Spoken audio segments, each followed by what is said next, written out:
잘 오셨습니다. 예. 여러분, 우리는 혼례를 치를 때에 예전에 그 조선시대 우리나라에 개화하기 직전까지 어떻습니까? 전통 혼례복을 입고 혼례를 치렀지요. 그래서 남자는 이제 삼호간대를 차림하고, 또 여자분들은 이제 원삼 쪽두리, 여기에 연세 많으신 분들은 원삼 쪽두리 그리 쓰고 그렇게 혼례를 치렀을 것입니다. 오늘날은 어떻습니까? 저도 이게 턱시도를 입었지만 요즘은 턱시도를 안 한다 그래요. 안 입어요. 그냥 편안하게 수트로 그냥 아주 깔끔하게 그렇게 혼례를 치른다고 합니다. 그래도 여자분들은 드레스를 입습니다. 면사포 쓰고. 면사포 안 쓰고 혼례 치르지 않는 사람은 없을 것입니다. 겉모습은 달라졌지만은 어떻습니까? 예복은 갖춰야 되잖아요. 준비된 자만이 입을 수 있다는 본질은 변하지 않았습니다. 성경은 우리의 구원을 혼인잔치에 비유합니다. 신랑은 누구요? 예수 그리스도. 아내 된 자는 누굽니까? 바로 교회, 곧 저와 여러분입니다. 그래서 혼인잔치 이야기 속에는 빠지지 않는 것이 등장하고 있는데 예복입니다. 마태복음 22장에 보시면은 예복 없이 이제 들어온 사람이 쫓겨났습니다. 유대인들은 그렇다고 합니다. 그들이 이제 어떤 잔치가 있으면, 특히 혼인잔치 같은 경우도 그렇죠. 이게 손님들을 초청할 때에 미리서 예복을 다 입도록 하신답니다. 그런데 예복을 입지 않았기 때문에 쫓겨났어요. 요한계시록 19장에서는 신부가 빛나고 깨끗한 세마포를 입고 어린 양으로 비유된 그 예수님 앞에, 신랑 대신 예수님 앞에 섰는데, 성경은 뭐라고 표현되어 있냐면 그 예복은 성도들의 옳은 행실이라 그랬습니다. 신부가 혼인식에 더러운 옷을 입고 설 수 없듯 우리도 주님 앞에 서기 위해서는 정결한 예복을 갖추어야 합니다. 그렇다면 지금 여러분은 그날 입을 예복이 준비되어 있습니까? 예복을 입기 전에 먼저 벗어야 할 것이 있습니다. 바울은 오늘 옛사람과 그 행위를 벗어버리라. 그래서 오늘 우리는 그 벗어야 할 옛사람과 그 행위의 실체를 함께 살펴보겠습니다. 첫째, 옛사람은 본능이 주인이 된 삶입니다. 그래서 5절에서 7절 말씀입니다. 여러분, 하나님을 믿는 자와 믿지 않는 자의 차이는 무엇에 있는 줄 아십니까? 교회를 다닌다? 교회를 안 다닌다? 물론 그것도 차이일 수도 있겠죠. 그러나 무늬만 신자도 있고, 그냥 교회에 저번에도 말씀드린 것처럼 사람 만나려고 올 수도 있잖아요. 근데 결정적인 차이가 있습니다. 뭐냐? 본능의 지배를 당하느냐, 아니면 다스리냐에 있다고 오늘 본문 5절에서 바울은 단호하게 말하고 있어요. 그러므로 땅에 있는 지체를 죽이라. 여기서 죽이라는 말은 단순한 어떤 눌리고 억제하라는 그런 뜻이 아니라 더 강합니다. 철저하게 끊어버리라는 거예요. 단절하라는 거예요. 땅에 있는 지체는 곧 욕망이 이끄는 본능대로 살고자 하는 재성을 가진 인간의 육체를 뜻합니다. 바울은 옛 사람의 실체를 이제 5가지 목록으로 이제 구체적으로 보여주고 있는데요. 이것은 단지 고대의 어떤 도덕적 일탈을 나열한 것이 아니라 지금 이 시대에도, 오늘 우리 시대에도 우리 안에 여전히 작동하고 있는 죄성의 실상입니다. 여러분, 본능이 주인되면 결국 우리 삶엔 육신이 맺는 열매를 맺을 수밖에 없습니다. 첫째로 여기 보면 음란이라고 되어 있습니다. 음란은 쉽게 말하면 포르네이아의 헬라어 단어인데, 여기에서 영어 단어 뭐가 왔죠? 포르노. 아시는 분은 아실 거예요. 음란은 하나님의 형상으로 지어진 이 사람을 쾌락의 수단으로 여기는 겁니다. 그러니까 바로 왜곡되게, 사랑의 방식을 왜곡되게 하는 거예요.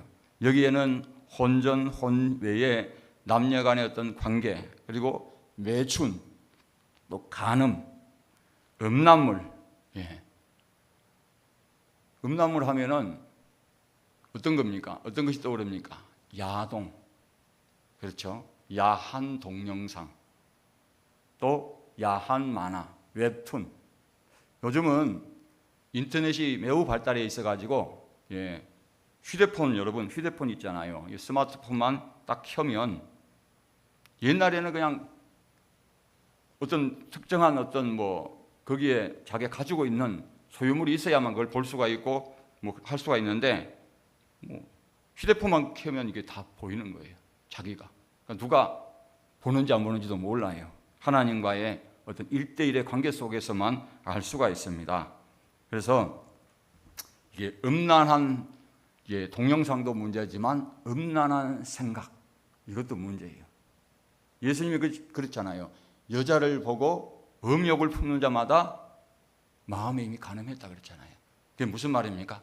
음란한 생각이에요. 음란한 생각. 하나님이 창조한 여성, 하나님이 창조한 이 남성, 이 자체를 저분은 참 잘생겼네, 저분은 참 날씬하네, 괜찮아요.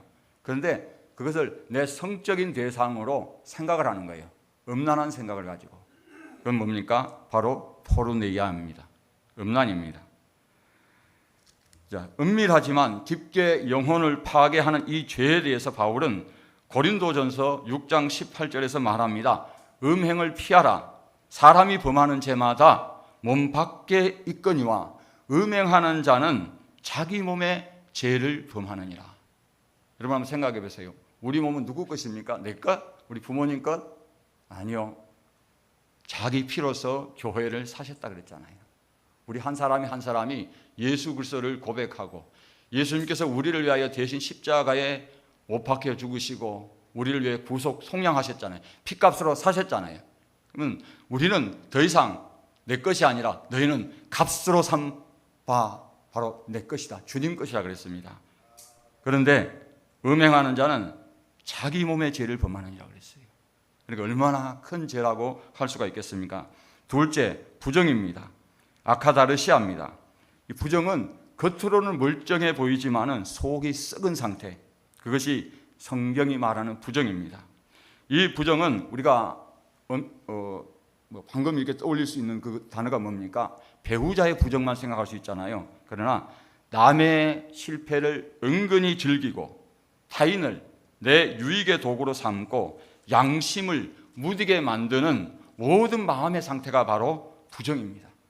그렇게 내면이 오염되면 우리는 하나님의 거룩함에서 점점점 멀어집니다. 우리는 어떤 사람입니까? 제가 책을 썼지만 거룩을 씨름해 가는 존재예요. 우리는 어떻게 하면 내 육신을 벗고 내가 옛사람을 벗어버리고 하나님께로 우리가 갈까? 그러니까 하나님 거룩하신 분이잖아요. 하나님께 내가 가면 그 방향을 가면 갈수록 어떻습니까? 내가 거룩한 방향으로 가잖아요. 그런데 결국은 내가 부정하잖아요. 그러면 어떻게 되냐? 그 거룩으로부터 멀어진다는 것입니다. 하나님은 사람의 중심을 보십니다. 행동보다 마음에 더 부패가 심각하면은 예레미야는 17장 9절 이렇게 말하고 있습니다. 만물보다 거짓되고 심히 부패한 것은 사람 마음이라 그랬어요. 부정 역시 음란과 마찬가지로 육체가 맺는 열매입니다. 육체의 일이에요. 본능이 맺는 죄악된 열매입니다. 성경은 이 부정에 대해서 이렇게 말씀하고 있습니다. 데살로니가전서 4장 7절에서 8절 말씀. 하나님이 우리를 부르심은 부정하게 하심이 아니요 뭐하게 하심이라 거룩하게 하심이니 그러므로 저버리는 자는 사람을 저버림이 아니요 너희에게 그의 성령을 주신 하나님을 저버림이라 그랬어요. 그러면 성령을 우리에게 왜 부어주셨고 성령이 우리 마음에 왜 거하십니까? 우리를 바로 거룩하게 하시려고. 그런데 우리가 그 거룩과는 떨어진 삶 살고 거룩을 향해 씨름하지 않고 내가 옛 사람의 본능이 이끄는 대로 살게 되면 어떻게 됩니까? 너희에게 그의 성령을 주신 하나님을 저버림이라 그랬어요. 그러므로 부정한 마음은 성령의 역사와 결코 함께 할 수가 없습니다. 성령과 공존할 수가 없어요. 거룩한 예복은 겉보다 속이 먼저 정결해야 입을 수가 있습니다. 셋째, 사욕입니다. 사욕은 파도스입니다. 사욕은 본래 성적인 무절제로 이끄는 부끄러운 욕망을 뜻합니다. 여기에는 동성애가 들어가고요, 근친, 상간과 같은 왜곡된 성적 충동이 대표적입니다. 그뿐만 아니라 충동적인 욕망, 또 통제되지 않은 감정, 그 전체를 포함한다고 말씀드릴 수 있어요. 그러니까 이번 한 번만 해놓고 반복되는 낭비성 소비, 이것도요 사욕에 들어가요. 순간적으로 폭발하는 분노, 끊지 못하는 각종 중독, 여기는 뭐 알코올 중독도 들어가고 마약 중독도 들어가고 뭐 여러 가지 중독이 들어가겠죠. 스스로 자신을 다스릴 수 없는 상태, 이 모든 것이 사욕의 지배 아래에 있는 모습입니다. 성경은 이러한 상태를 억누르거나 방치하라고 하지 않았습니다. 어떻게 다스리라고 그랬어요. 그러나 그 다스림은 내 의지로 되지 않아요. 오직 성령 안에서만 가능한 줄 믿습니다. 넷째, 악한 정욕입니다. 악한 정욕은 에피투미아 카케입니다. 자, 이것은 뭐냐면 끊임없이 갈망하며 고착된 마음을 의미해요. 여기에 악한이라는 형용사가 붙어서 그 갈망은 왜곡된 방향으로 굳어져 버립니다. 그래서 남과 비교해가지고 남이 나보다 잘 나가면 시기하고 질투하고 거기에 사로잡혀가지고 죄인 줄 알면서도 멈추지 않는 거예요. 그런 마음의 상태를 말합니다. 이것이 바로 악한 정욕입니다. 욕망이 주인이 되어 끌려다니는 거예요. 성경은 이 상태를 이렇게 말씀합니다. 로마서 1장 24절에 그러므로 하나님께서 그들을 마음의 정욕대로 더러움에 내버려 두사. 자, 내버려 두심 자체가 뭐냐? 심판이라는 거예요.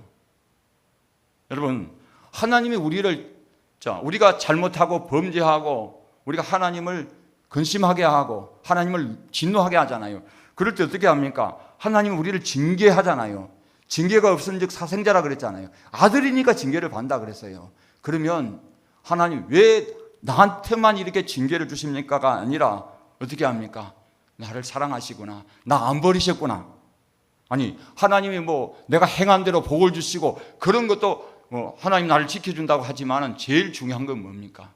하나님이 내가 범죄할 때에, 하나님 내가 잘못된 길로 가고 있을 때에, 잘못된 생각을 품고 있을 때에 나를 징계하시고 나를 매대시고, 이런 것이 뭡니까? 하나님 나 안 버렸다는 거예요. 하나님의 아직도 다스림 가운데 있다는 겁니다. 그렇잖아요. 그래서 하나님께서 이 내버려 두심은 결국은 심판, 그 하나님이 더 이상 붙드시지 않고 그냥 내버려 두신다면 그 삶은 어떻게 되겠습니까? 그렇죠. 하나님이 그 마음의 정욕과 더러움에 내버려 두니까 결국은 창조 질서를 어긋나서 거스리는 행위를 하잖아요. 여기에 동성애가 나오는 거죠. 자, 다섯째, 탐심입니다. 탐심은 플레오넥시아입니다. 이건 뭐냐면, 자, 이번 한 번만 더가 아니고요. 이번은요, 조금만 더. 이 끝없는 욕망이 바로 탐심이에요. 탐심은 그것이 물질이든 명예든 권력이든 이성이든 외모이든지 이미 가진 것에 만족하지 못하고 더 많이 가지려는 마음 전체를 말합니다. 그래서 처음에는 조금만 시작한 것이 나중에는 산더미처럼 아예 여기가 통제가 안 되는 거예요. 그래서 결국은 부정한 이익을 쫓고 불법적인 수단도 마다하지 않게 됩니다. 정치 권력을 이용해서 사리사욕을 채우게 되고 더 많은, 아니 그 정도면 인정받는 거 충분해요. 그런데도 만족하지 못하는 거예요. 더 많이 인정받으려 하고 더 올라가려 하고 더 높이 올라가려고 하고 더 성공하려 하고 그 정도면 우리가 볼 땐 성공했는데 거기에 만족하지 않는 거예요. 그러다 보니까 여기에 뭐가 나옵니까? 죄가 나오는 거죠. 결국은요. 자녀도 그만하면 우리가 볼 때는 물론 부모가 볼 때는 만족하지 못하겠죠. 그러나 일반적인 상식에 볼 때는 그 정도면 성공했지 않느냐 하던데, 그러나 여기에 만족하지 못하고 더 출세해야 하고 더 좋은 대학에 가야 되고, 아니 서울대학만으로도 충분한데 그게 만족 못하는 거예요. 더 좋은 대학 가야 돼. 어디 가야 돼? 하버드 가야지. 그러잖아요. 그 정도면 아름다운데도 더 예뻐 보이기 위해서 어떻게 해요? 다이어트를 하는데 생명이 위험할 정도까지 다이어트를 하잖아요. 기준이 무너져 버리는 것입니다. 탐심은 하나님을 밀어내고 그 자리를 대신 차지하려 합니다. 그래서 바울은 말합니다. 탐심은 뭐라다? 우상숭배라 그러잖아요. 왜 그렇습니까? 우리가 내가 탐하는 것을 가지고 어떻게 합니까? 더 사랑하고 그것에 더 기대하고 더 거기로부터 오는 위로를 얻는다면 거기는 이미 하나님이 안 계시는 거예요. 내가 탐하는 그 물질이 내가 그것이 무엇이든 간에 그것은 우리의 신이 이미 되어버린 것입니다. 이처럼 5가지 죄의 목록은 본능이 나를 끌고 다니던 옛 사람의 삶 전체를 보여준 증거입니다. 그래서 바울은 이렇게 말합니다. 6절에 이것들로 말미암아 하나님의 진노가 임한다 그러잖아요. 하나님의 진노는 죄에 대한 거룩하고 정의로우신 심판입니다. 또한 돌아오라는 사랑의 경고이기도 합니다. 바울은 7절에서 이렇게 선언합니다. 너희도 전에 그 가운데 살 때는 그 가운데서 행하였으나, 자, 전에는 과거형입니다. 지금은 뭡니까? 이제 너희들이 그 삶에 너희들은 속하지 않지 않느냐? 왜? 너희들은 이미 새 사람을 입었다는 거예요. 그러나 어떻습니까? 옛 사람은 여전히 우리 안에서 우리가 재성을 가지고 있는 본능을 가지고 있기 때문에, 그렇죠? 우리가 환경만 여건만 주어지면 그냥 고개를 들고 일어나려고 하는 거예요. 자, 둘째, 옛 사람은 말과 태도로 관계를 무너뜨리는 삶입니다. 그것이 우리가 읽은 8절에서 9절 상반절 말씀이죠.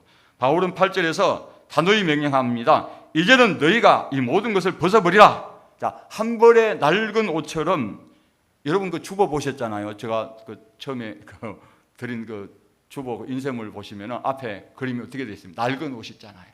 이 더럽고 추한 누더기, 이거를 벗어버려야 새 옷을 입잖아요. 새 사람을. 이 누더기 위에다 걸쳐가지고 좋은 옷을 입는 사람이 있습니까? 아마 아무도 없을 것입니다. 그렇죠. 이 옛날에 이 해모스러운 행한 일들을 이제는 벗어버려야 합니다. 모든 제약된 성품을 벗어버려야 합니다. 새 사람답게 살아가야 한다는 요청입니다. 이번에는 이 5가지 또 목록이 나오는데, 이거는 뭐냐면 우리의 말과 여기에, 그러니까 우리의 이제 입을 통해서 나오는 것을 말해요. 그게 이제 말은 뭘 동반합니까? 행동을 동반하잖아요.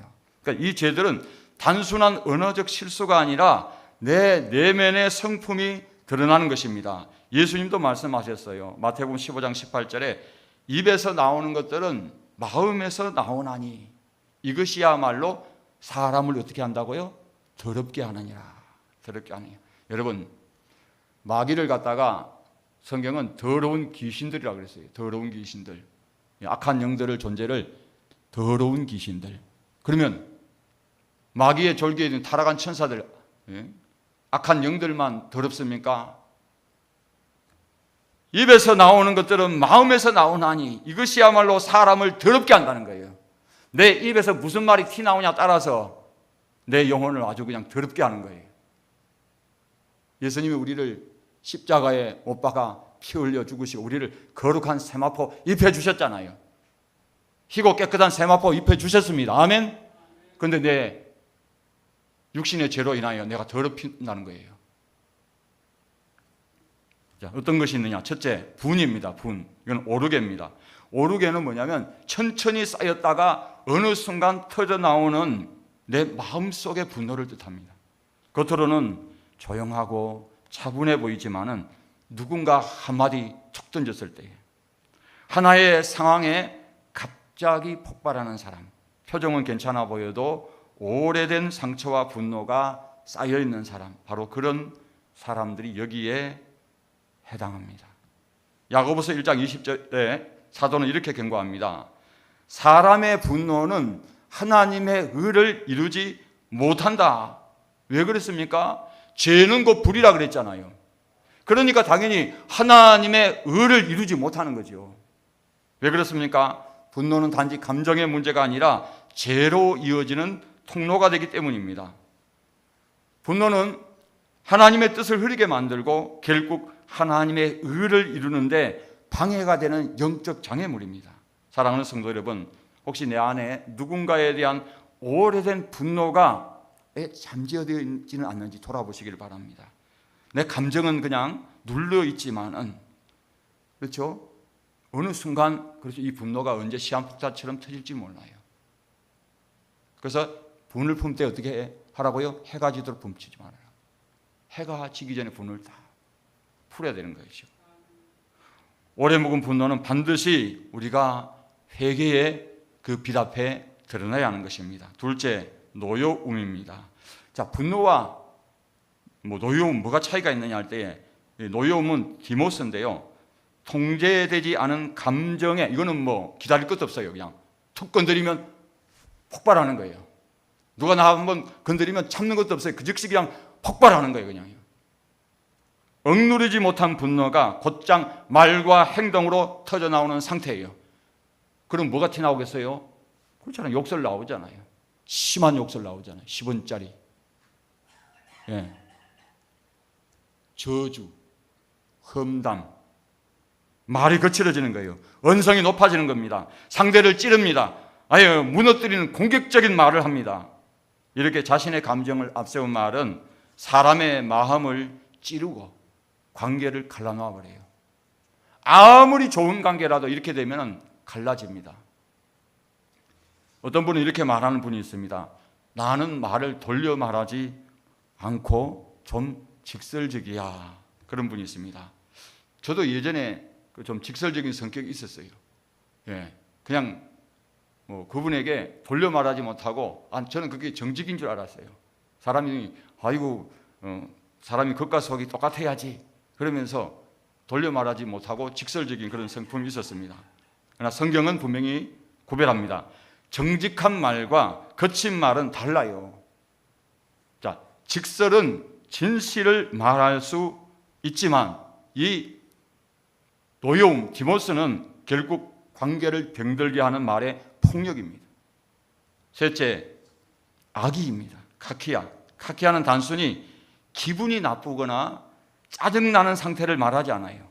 누군가를 의도적으로 해치고 싶어하는 마음, 상대를 무너뜨리지 않으면 안 되는, 그래야 내 속이 풀리는 거예요. 그러니까 안갚음에 이르잖아요. 그죠? 그게 멈추지 않고 내가 반드시 저놈은 무너뜨리겠다. 그게 가정이든 자기의 사업체든 직장이든 학교든 뭐든 간에. 그래서 이런 악한 의도를 가리킵니다. 예를 들어서 이것도 해당이 됩니다. 누군가의 실패를 속으로 아주 기뻐하는 거예요. 또 약점을 이용해서 그 사람을 조롱하고 뒷말로 그냥 깎아내리는 거예요. 모함을 합니다. 이 모든 것이 카키야, 곧 악의에 해당합니다. 악의는 관계의 신뢰를 허물고 공동체 안에 냉소, 불신, 그런 분위기, 그걸 퍼뜨립니다. 가정 안에서, 교회 안에서, 직장 안에서 작은 악의가 반복되면 그 공동체는 조용히 무너져가는 겁니다. 사랑하는 성도 여러분, 내 말이 누군가를 살리는 말입니까? 무너뜨리는 말입니까? 나도 모르게 내뱉은 말 한마디가 누군가의 마음에 비수가 되는 거예요. 그러면 꽂혀가지고 이런 말이 있대요. 여자가 한을 품면 5개월에 서리가 내린대요. 아니, 여자분들은 그런 것 같아요.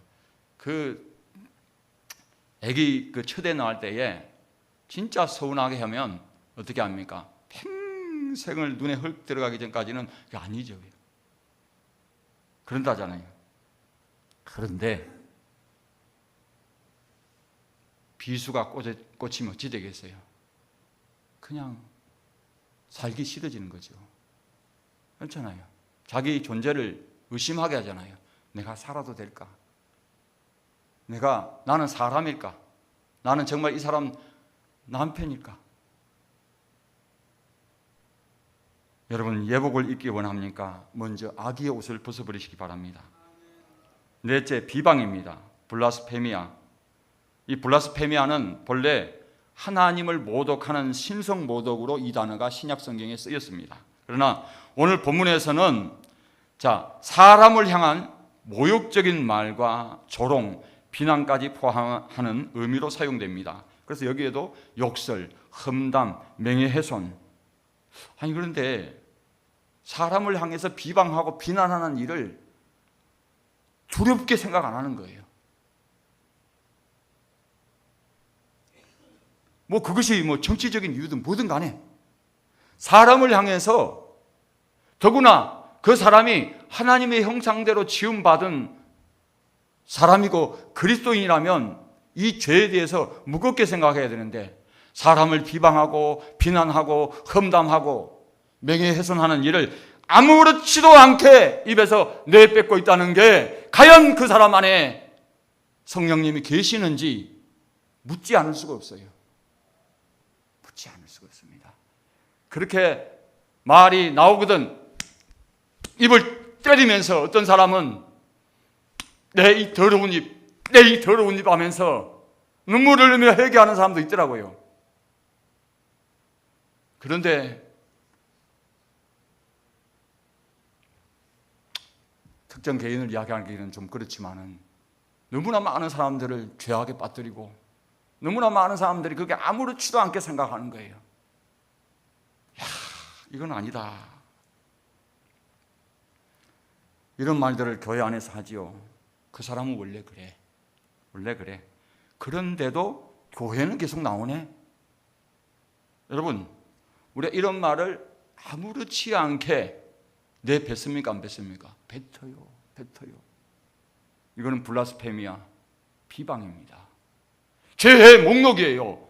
옛 사람 그 행위를 따라 나오는 행실입니다.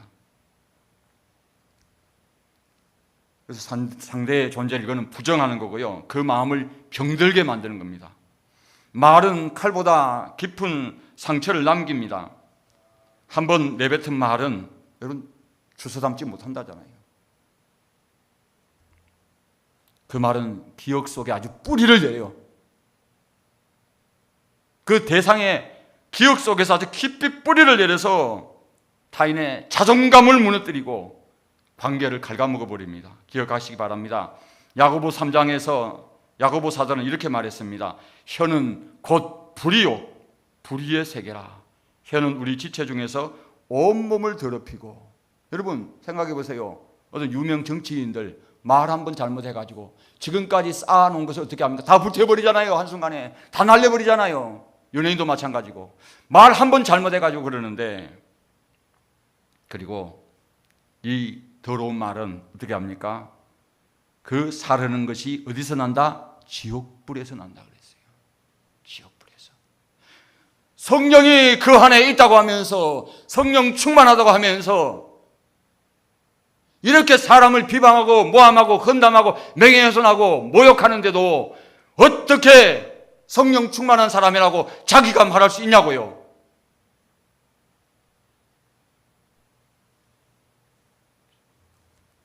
그렇게 말할 수 없어요. 성경은 반드시 그렇게 말합니다. 그 사르는 것이 지옥불에서 난다. 육신의 죄악된 옛 사람과 그 행실에서 나온 거지 성령으로부터 나온 것이 아닙니다. 여러분 분별하시기 바랍니다. 다섯째, 부끄러운 말과 거짓입니다. 거짓말입니다. 아이스크롤로기아가 부끄러운 말이고요. 거짓이 푸시도스입니다. 자, 아이스크롤로기아는 음담패설. 여러분, 음담패설하면 뭔가 카타르시즘 이런 걸 느낀다 그래요. 예. 그렇죠? 우리가 자라오면서 그런 말들을 듣고 자라오기도 하고 내가 하기도 하고 그럽니다. 그런데 이 음담패설이요, 이게 예수 밖을 떠나가면 예수 믿지 않는 사람들은 이걸 너무나 쉽게 이야기해요. 쉽게 해요. 그 말을 나도 해야 같이 그 부류에서 누구 말 따라 놀 수가 있어요. 같이 끼어들 수가 있어요.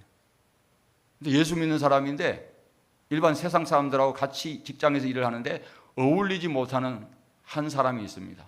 그 사람은 나는 예수를 믿는 사람이기 때문에 나는 정직해야 되고 나는 다른 사람보다 더 성실해야 되고 왜?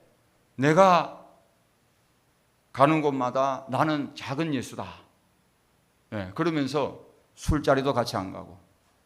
근데 어떤 사람은 예수를 믿으면서 갈 때 가고 가지 말아야 때 다 가는 거예요. 앉을 때 앉지 말아야 되는 그것을 분별해야 가야 되는데 그 사람들과 어울리기 위해서 그런단 말입니다.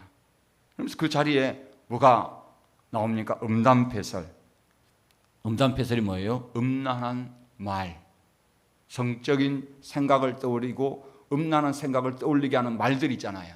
그게 음담패설이죠.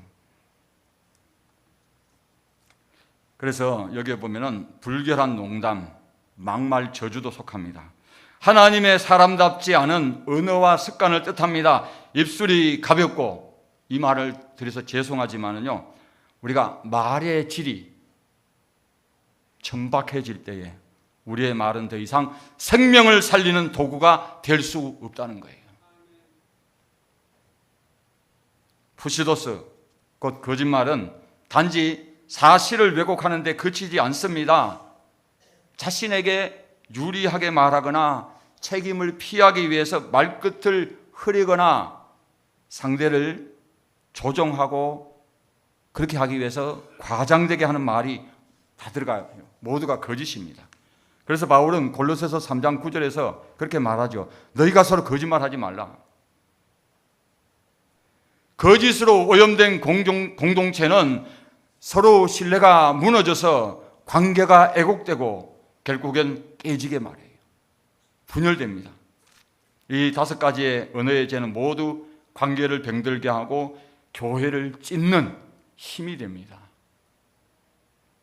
오늘날 교회도 보면요, 교회가 분열하고 쪼개지는데 보면요, 없는 말을 지내가지고 상대 쪽에서 막 거짓말을 하는 거예요. 과장되게 하는 거예요. 그런데 이게 지금 누가 하고 있는 거예요? 그리스도인이 하고 있는 거예요. 그것도 교회의 중직자가. 저와 같은 성직자도 그렇게 하죠. 그런데 그렇게 하면서도 두려워하지 않는 거예요. 이것을 죄라고 심각하게 여기지 않는다는 거예요. 그게 문제예요. 그래서 바울은 이 모든 것을 벗어버려야 할 옛사람이라고 말한 것입니다. 그러나 이 변화는 인간의 결심만으로는 불가능합니다. 성령께서 우리의 입술을 붙들어 주시고 말의 습관을 새롭게 하실 때에 우리는 비로소 옛사람을 벗고 새사람의 삶으로 나아갈 수가 있습니다. 셋째로, 옛사람은 예수님 없이 나를 주인 삼았던 삶, 그 전체라고 할 수가 있어요. 사랑하는 성도 여러분, 자, 앞서 살펴본 5가지 죄악들, 욕망, 음란, 탐심, 분노, 또 뭐 거짓, 비방, 자, 이 모든 것들은 단지 외적인 행위 문제가 아니었습니다. 그 죄들의 뿌리는 한 가지였어요. 예수 없이 내가 삶의 주인 되어 살아온 삶, 그 전체라고 말씀드릴 수가 있습니다. 바울은 9절 하반절에서 이렇게 선언합니다. 옛 사람과 그 행위를 벗어버리고, 이 말씀은 단순히 몇 가지 습관을 고치는 수준이 아닙니다. 삶의 중심, 곧 누가 주인인가를 바꾸라는 부르심이에요. 옛 사람은 내가 주인된 인생입니다. 그 시절 여러분 생각해 보세요. 내가 주인된 내 인생은 어떤 기준으로 살아왔습니까? 내 기분에 따라 살아온 거예요. 내 판단에 따라 살아온 거예요. 내 유익에 따라 살아온 거예요. 내 감정에 따라 살아온 거예요. 그것이 내 인생의 나침판이었단 말이죠. 하기 싫으면 안 했고,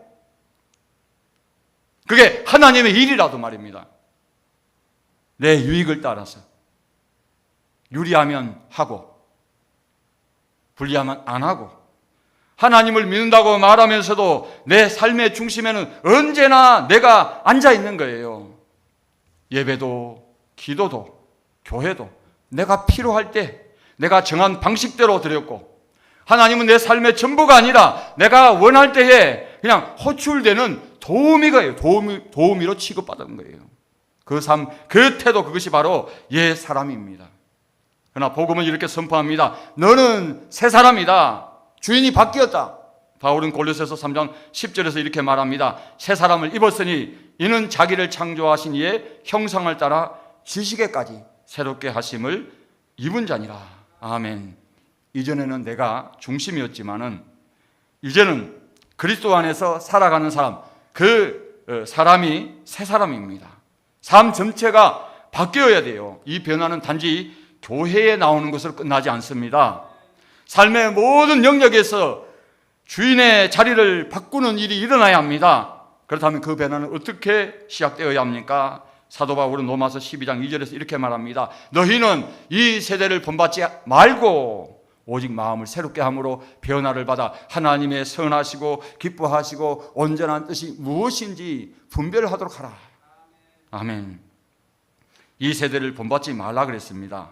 여기에는 원어적인 뜻이 어떤 뜻이냐면 세상의 틀, 세상의 유행, 세상 성공의 잣대에 내 삶을 거기에다가 틀에 끼워 맞추는 걸 하지 말라는 거예요. 멈추라는 겁니다. 변화를 받아라. 여기는 무슨 뜻이냐면 네 겉모습만이 아니라 속사람이 완전히 바뀌는 것, 그 변화는 마음을 새롭게 함으로 시작됩니다. 그래서 마음, 여기 이 누스, 이 단어는 생각과 가치관, 삶의 기준, 이것이 그걸 말하죠. 그래서 마음이 바뀌지 않으면 아무것도 안 바뀌는 거예요. 마음이 먼저 바뀌어야 돼요.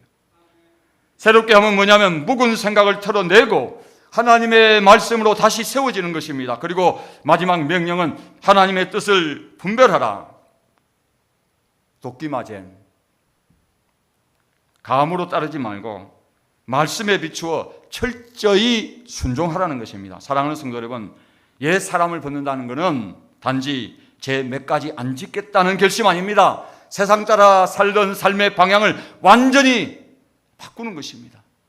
주님 앞에 설 날이 멀지 않았습니다. 그날 입을 예복은 겉이 아니라 마음 깊은 곳에서 준비되어야 합니다. 지금 여러분 점검하십시오. 여러분의 삶의 주인은 누굽니까? 오늘 예배 우리가 누구를 위해 드립니까? 우리가 사람들과 관계 살리고 있습니까? 망가뜨리고 있습니까? 여러분 여가 거룩합니까? 아니면 방종합니까? 소비, 믿음입니까? 욕망입니까? 감정 다스림 받고 있습니까? 휘둘리고 있습니까? 육신의 옛사람에 의해서. 선택은요? 누가 결정합니까? 나입니까? 아니면 주님입니까? 우리 삶의 중심에 예수님이 계십니까? 예수님이 계시지 않으면요, 우리는 입을 수 없어요. 우리가 내가 주인이 되고 내가 모든 것을 결정하고 삶의 방향을 내가 정하면 주님은 거기에 자정하실 수 없어요. 예복은 억지로 입는 게 아닙니다. 기꺼이 내가 옛 사람을 벗을 때에 주님이 친히 입혀주십니다. 사도 바울은 갈라디아 교회 성도들에게와 오늘 우리에게 분명히 말합니다. 갈라디아서 5장 1절에서 21절 말씀입니다. 자, 육체의 일은 분명하니 곧 음행과 더러운 것과 호색과 우상 숭배와 주술과 원수 맺는 것과 분쟁과 시기와 분냄과 당짓는 것과 분열함과 이단과 투기와 술 취함과 방탕함과 또 그와 같은 것들이라. 전에 너희에게 경계한 것 같이 경계하노니. 이거는 불신자를 상대로 하는 말이 아니에요. 이런 일을 하는 자들은 하나님의 나라를 유업으로 받지 못할 것이라 그랬어요. 유업이 뭡니까? 상속입니다. 상속은 누가 받습니까? 법적인 아들만 받을 수 있어요. 자녀. 그렇잖아요. 우리가 아들인 거로 하나님의 자녀잖아요. 여기서 말하는 남성, 여성 다 들어가잖아요.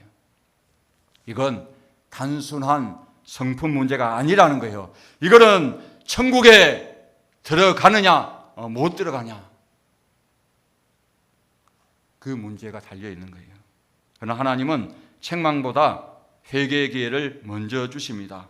오늘이 바로 그 기회예요. 사랑하는 성도 여러분, 하나님은 오늘 우리에게 물으십니다. 너는 지금 무슨 옷을 입고 있느냐? 예배당에 앉아있지만은 여전히 내 생각은 음란이 있고 탐심이 있고 분노하고 거짓하고, 그리고 내가 아직도 내 삶의 주인이 예수님이 아니고 나로 지금 있다면은 우리는 우리 옛 사람을 잊고 있는 거잖아요.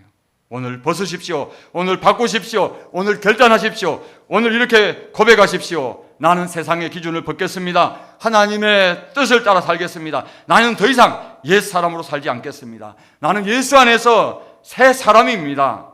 이 고백이 오늘 저와 여러분의 고백이 될 수 있기를 주님의 이름으로 축복합니다.